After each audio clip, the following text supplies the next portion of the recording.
Wapendwa watazamaji wa video hii, niwakaribishe katika mwendelezo lakini pia mwanzo wa maadhimisho ya sikukuu ya Krismasi ya mwaka wa 2025. Naitwa Askofu Daktari James Almasi wa Kanisa Anglikana Tanzania, Diocese ya Masasi iliyoko kusini mwa Tanzania. Imempendeza Mungu leo tushirikiane nanyi kumega mkate kwa njia ya neno la uzima, na hasa katika maadhimisho haya ya Christmas ya mwaka 2025. Maneno yanayotuongoza ni Injili ya Luka sura ya 2 mstari wa 16. Maneno ya Mungu yanasema hivi: wakaenda kwa haraka wakamkuta Mariamu na Yusufu na yule mtoto mchanga amelala horini. Walipomwona wakatoa habari walioambiwa juu ya huyo mtoto.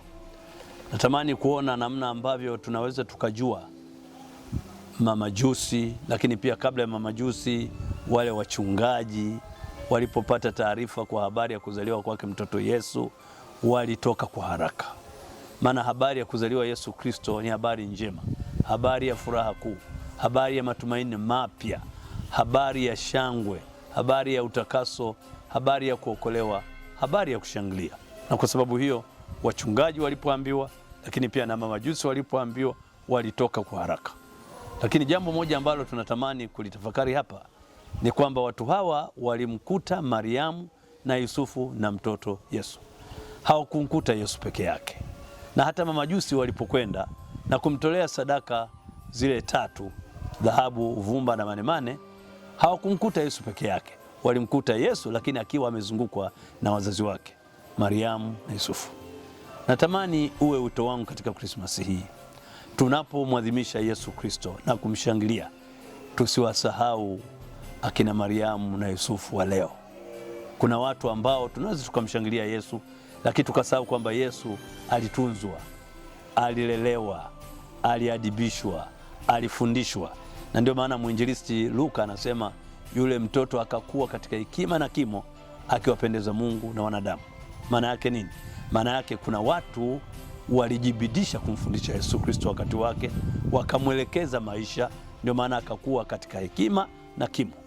Tunapomwadhimisha Kristo na kumshangilia huyo Emmanuel pamoja nasi, tusisahau kuwakumbuka Mariamu na kina Yusufu wa leo. Wako watu ambao wanatulea, wako watu ambao wanatutunza, wako watu ambao wametulipia na ada, watu ambao wametupatia changamko la mioyo yetu, wako watu ambao wametusogeza hatua ya mwanzo mpaka hatua nyingine. Ni rahisi sana kuwasahau hao. Hao ndio akina Mariamu na Yusufu wa leo. Na katika kila maisha ya mtu, vyovyote utakavyokuwa, unaye Mariamu wako na unaye Yusufu wako. Na kazi ya Mariamu na Yusufu kiBiblia ni kupokea mafumbo makubwa ya Mungu, lakini kuyatunza kama kitu ambacho kimepewa kutoka kwa Mungu na kuyahifadhi hayo kwa ajili ya Mungu. Tuliona Mariamu na Yusufu wakiwa watu muhimu sana katika maisha mazima ya Yesu Kristo. Huenda hata wewe hadi ulionayo, yuko mtu ambaye kwako ni Mariamu, yuko mtu ambaye kwako ni Yusufu. Tunapoadhimisha sikukuu ya Krismasi, usiwasahau kuwakumbuka na kuwatembelea, lakini pia hata kwa maana ya kuwaombea akina Mariamu na Yusufu wa leo.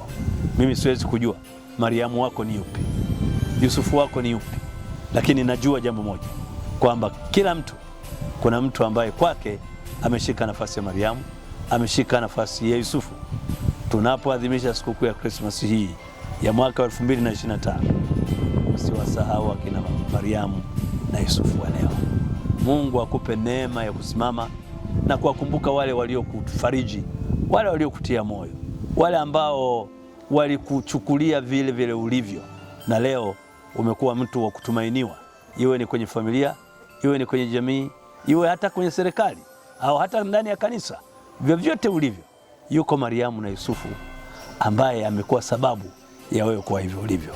Narudia tena, mtu wa Mungu unayeangalia video hii, tunapoadhimisha sikukuu ya Christmas hii ya Emmanuel, Mungu pamoja nasi, Noeli, tusisahau kuwakumbuka akina Mariamu na Yusufu wa leo.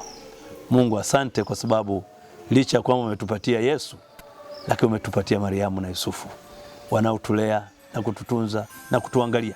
Tupe neema Roho Mtakatifu wako, tusiwasahau akina Mariamu na Yusufu wa leo, ili siku moja imani yetu isilaumiwe.